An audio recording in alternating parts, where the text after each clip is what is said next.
자, 구조와 면접이 있다. 구조와 면접은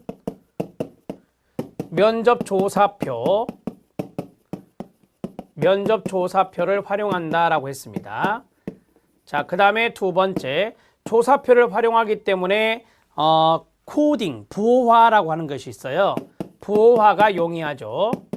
우리가 보통 이제 양적 연구를 할 때 많이 쓰는 방법이 여기 있는 구조와 면접입니다. 또 거기 연구자의 편향된 오류, 연구자의 편향된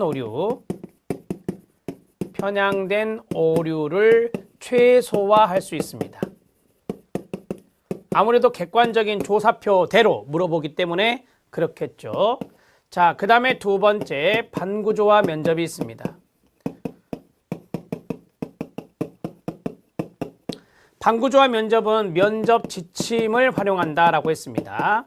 면접 지침이 존재한다. 이렇게 쓰셔도 되고요. 자, 그 다음에 반구조화는 말씀드린 대로 구조화 플러스 비구조화, 이러한 것들로 이제 질문들을 달리할 수 있는 거고요. 세 번째, 비구조화 면접입니다. 비구조화 면접은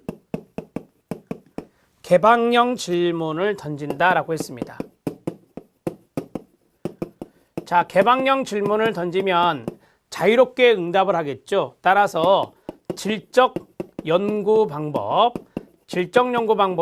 많이 활용하는 것이 바로 비구조화 면접이라 말할 수 있겠습니다.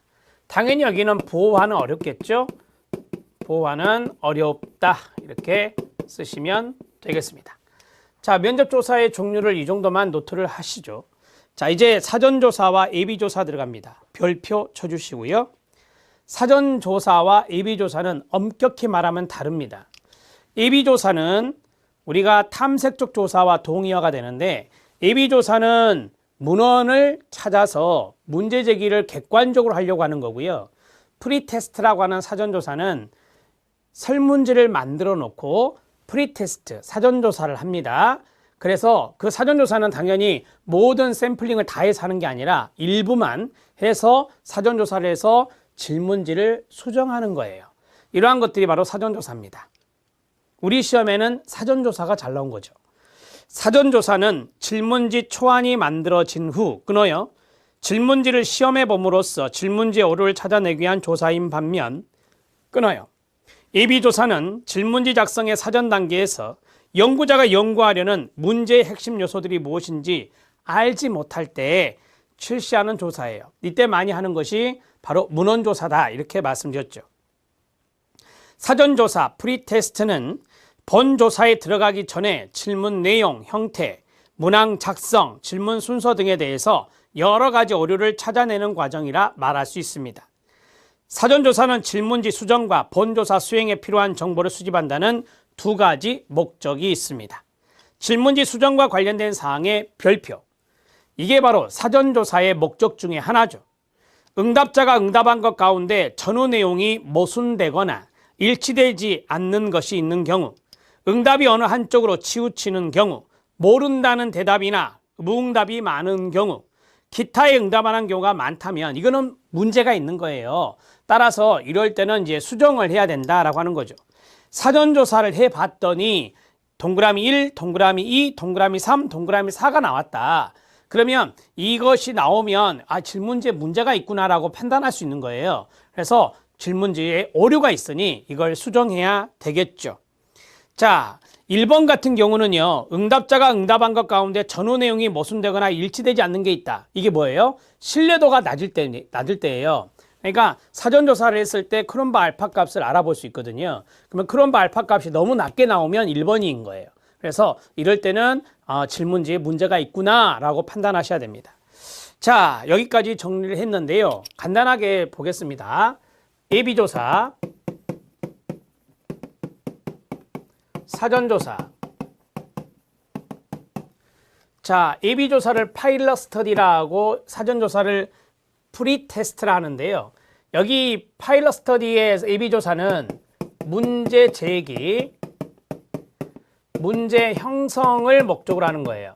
문제제기나 문제 형성을 목적으로 하는 것이고, 사전조사는 거기 나온 대로 질문지 수정, 그 다음에 본조사 수행에 필요한 정보를 수집한다라고 했는데요. 질문지 수정 목적이 가장 커요. 질문지 수정 목적이 크고, 그 다음에 본조사 내용의 정보 수집입니다. 본조사 내용의 정보 수집. 자, 이런 것들을 목적으로 한다. 이런 것들을 목적으로 한다. 이렇게 보시면 됩니다. 예비조사는 제가 앞에서 말씀드렸던 탐색적 조사, 탐색적 조사와 동의어가 되고요. 이것은 문헌조사를 많이 쓴다라고 했습니다.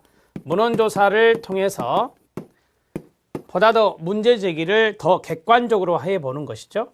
자, 사전조사는 질문지 수정의 목적이 가장 크다. 이렇게 말씀드렸죠. 만약에 신뢰도가 낮게 나왔다. 신뢰도가 낮게 나왔다. 그 다음에 무응답이 많았다.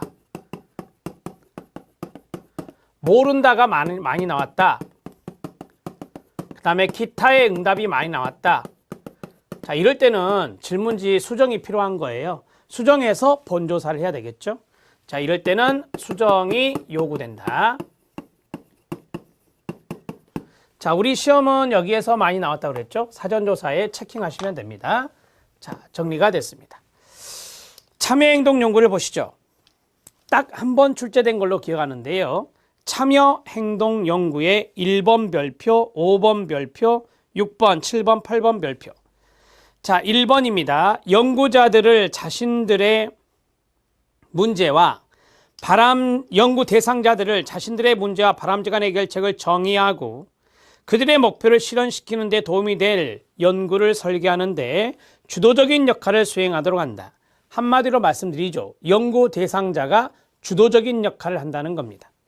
이 접근은 연구가 지식 생산을 위한 하나의 수단일 뿐 아니라 의식의 교육과 개발을 위한 하나의 도구이며 그리고 행동을 동기화시키는 것으로 기능한다는 믿음을 함축하고 있습니다. 참여행동 연구, 이제 FAR라고 하는데요. FAR이라고 하는데 참여행동 연구 패러다임에서 연구자들의 기능은 연구 대상자들에게 하나의 자원으로서 기능하는 겁니다. 연구 대상자들이 자신의 이해에 맞게 효과적으로 행동하는 기회를 주는 겁니다. 자, 쉽게 말하면 연구 참여자들이 행동하는 것을 연구하는 거예요. 연구 참여자들이, 연구 대상자들이 행동하는 것을 연구하는 거예요. 자, 네 번째, 이 접근은 고전적인 사회과학 연구에 대한 신랄한 비판으로부터 유래되었으며 패러다임, 즉 참여행동 연구 패러다임에 따르면 전통적 연구는 연구의 주체를 연구의 객체로 환원하는 일종의 엘리트 모델로 인식되고 그 다음에 참여행동 연구 접근의 많은 주창자들에 따르면 연구자와 연구 대상자 간의 구분은 사라져야 한다라고 주장하고 있습니다. 우리가 이제 전통적 연구가 있고 그 다음에 파 접근이 있잖아요. 전통적인 연구는 참여행동 연구 이전에 있었던 것들이에요. 이전에 있었던 것들. 연구의 주체를 연구의 객체로 환원하는 엘리트 모델로 인식됐던 것이 전통적인 접근이다. 전통적인 연구다라고 말할 수 있고요. 연구자와 연구 대상자의 구분은 없어져야 된다. 이러한 것들이 바로 참여행동 연구 접근이다. 이렇게 말할 수 있다. 그들은 연구에 의해 영향받게 될 대상들도 그 연구 설계에 책임이 있다. 즉 연구 설계에 책임이 있는 사람이 바로 연구 대상자들이다. 연구자가 연구 대상자보다 우위에 있다는 암묵적인 가정에 도전합니다. 도전한다 별표. 자, 거기에 인정한다 이렇게 하면 틀려요. 인정한다 하면 안 됩니다. 연구자가 연구 대상자 위에 있다라고 하는 가정을 도전하는 것이 참여행동 연구예요. 연구 대상자는 자신의 문제와 해결책을 스스로 정의합니다. 연구 대상자가 정의하는 거고요. 연구 대상자는 연구 설계의 주도적인 역할을 수행하는 것이 바로 참여행동 연구가 되겠습니다. 자, 참여행동 연구 정리합니다.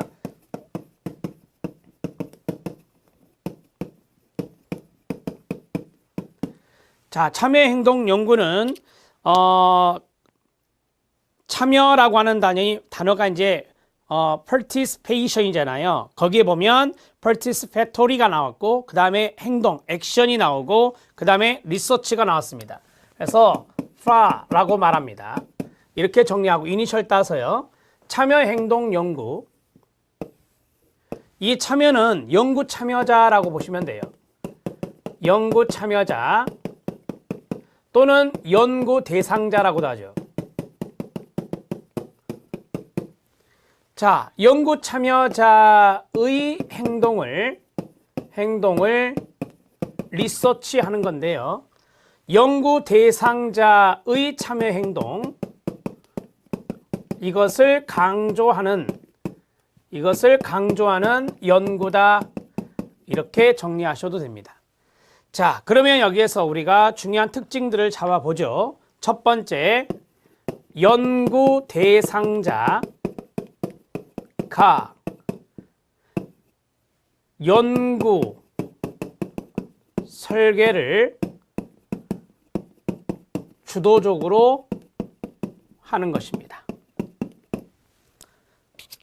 연구 대상자 스스로 문제 등을 정의하는 겁니다.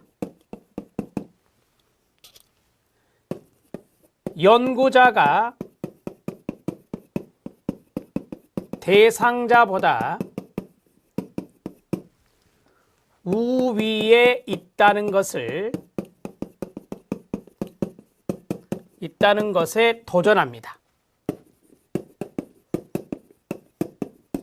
지금 시험에 나왔던 지문들만 정리해드리고 있는 거예요. 자, 마지막은 연구 대상자가 연구 설계에 주도적인 역할을 하기 때문에 여기에 대한 책임도 연구 대상자에게 있는 겁니다. 연구 설계의 책임. 연구 설계의 책임은 연구 대상자에게 주어진다.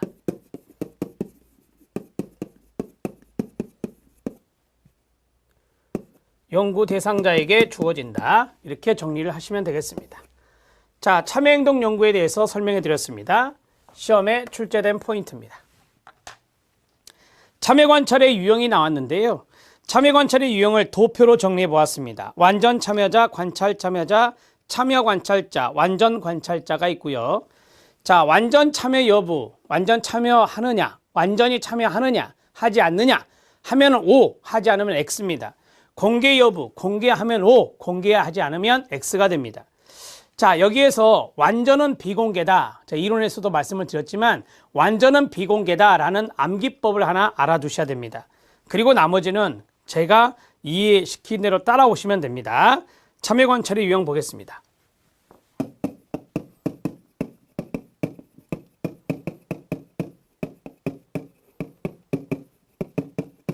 시험에 출제된 바 없습니다. 그러나 시험에 나온다면 어려울 수 있기 때문에 설명을 해드리겠습니다. 완전 참여자, 완전 관찰자,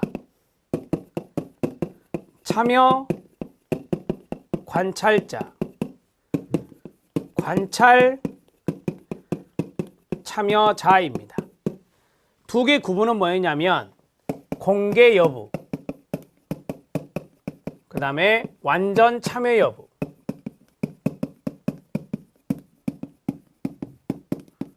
이거 두 가지였습니다. 완전히 들어가면 뭐라고요? 비공개다. 완전은 비공개라고 외우시라겠죠? 이건 외우셔야 됩니다. 자, 여기는 완전히 들어가 있지 않습니다. 따라서 뭐겠습니까? 공개하는 겁니다. 완전히 들어가면 비공개니까. 자, 그러면 공개하지 않는 거고, 공개하지 않는 거고, 공개하는 거고, 공개하는 겁니다. 이렇게 정리가 됐고, 그 다음에 완전 참여 여부라 그랬죠? 완전 참여 여부는 여길 보면 됩니다. 참여자, 참여자. 참여자이기 때문에 참여하는 것입니다. 완전 참여자는 완전 참여합니다. 관찰 참여자는 참여합니다. 여기는 관찰자예요. 따라서 완전히 참여하는 것은 아니죠. 이렇게 정리할 수 있는 겁니다. 자, 개념을 보겠습니다. 완전 참여자는 공개하지 않은 상태로 비공개로 완전히 참여하는 걸 말합니다. 완전 관찰자는 뭡니까? 시작. 공개하지 않은 상태, 비공개로 완전히 참여하지 않는 겁니다. 참여 관찰자는 뭡니까? 공개하며 완전히 참여하지 않는 겁니다. 관찰 참여자는 공개하며 완전히 참여하는 겁니다. 네 가지가 다 틀립니다. 이렇게 해서 정리하시면 되겠습니다. 자, 완전히 들어가면 비공개다. 들어가지 않으면 공개다. 참여자가 들어가면 뭐다? 참여자가 들어가면 완전히 참여하는 것이고, 참여자가 안 들어가고 관찰자면 완전히 참여하는 것은 아니다. 이렇게 정리하시기 바랍니다.